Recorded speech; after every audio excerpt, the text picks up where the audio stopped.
अच्छे लोगों के साथ ही बुरा क्यों होता है?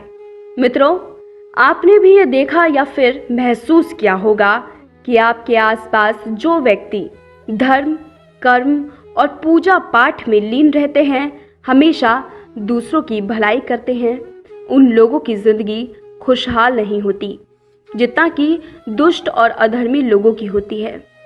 इन्होंने कभी किसी के साथ अहित नहीं करते, फिर भी इनके साथ हमेशा ही बुरा होता है। ये हमेशा ही धर्म के मार्ग पर चलते हैं, फिर भी इन्हें मुश्किलों का सामना क्यों करना पड़ता है?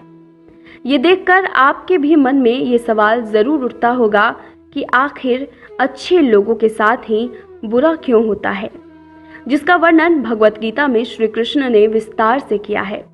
तो आइए जानते हैं आखिरकार अच्छे लोगों के साथ ही बुरा क्यों होता है। मित्रों, भागवत गीता में वर्णित कथा के अनुसार अर्जुन के मन में जब भी कोई दुविधा उत्पन्न होती थी, वो उसके समाधान के लिए कृष्ण के पास पहुंच जाते थे। एक बार अर्जुन जी श्री कृष्ण के पास गए और उनसे बोले, हे वासुदेव, मुझे एक दुविधा ने घेर रखा है और इसका समाधान आप ही बता सकते हैं। तब श्री कृष्ण ने अर्जुन से कहा, हे अर्जुन, अपने मन की दुविधा विस्तार से बताओ, तब मैं तुम्हें उसका हल बताऊंगा।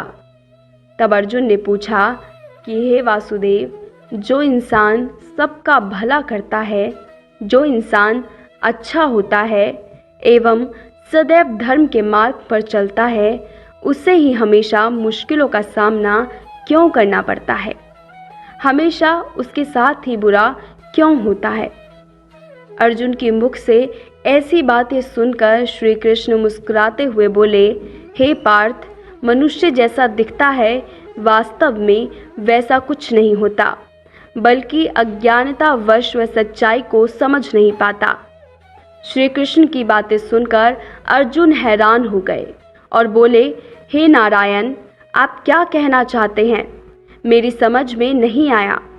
तब श्री कृष्ण बोले, अब मैं तुम्हें एक कथा सुनाता हूँ, जिसे जानने के बाद तुम समझ जाओगे कि हर एक प्राणी को उसके कर्म के हिसाब से ही फल मिलता है।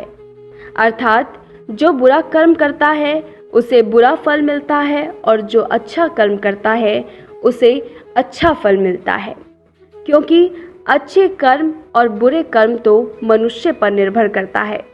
प्रकृति प्रत्येक को अपनी राह चुनने का मौका देती है।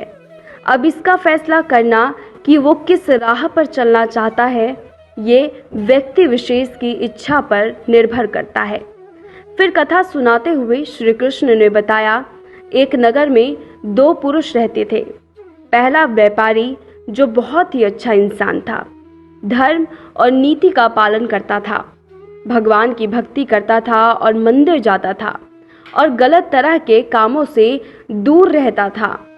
वहीं दूसरा व्यक्ति, जो कि दुष्ट प्रवृत्ति का था, वो हमेशा ही अनीति और अधर्म का काम करता था।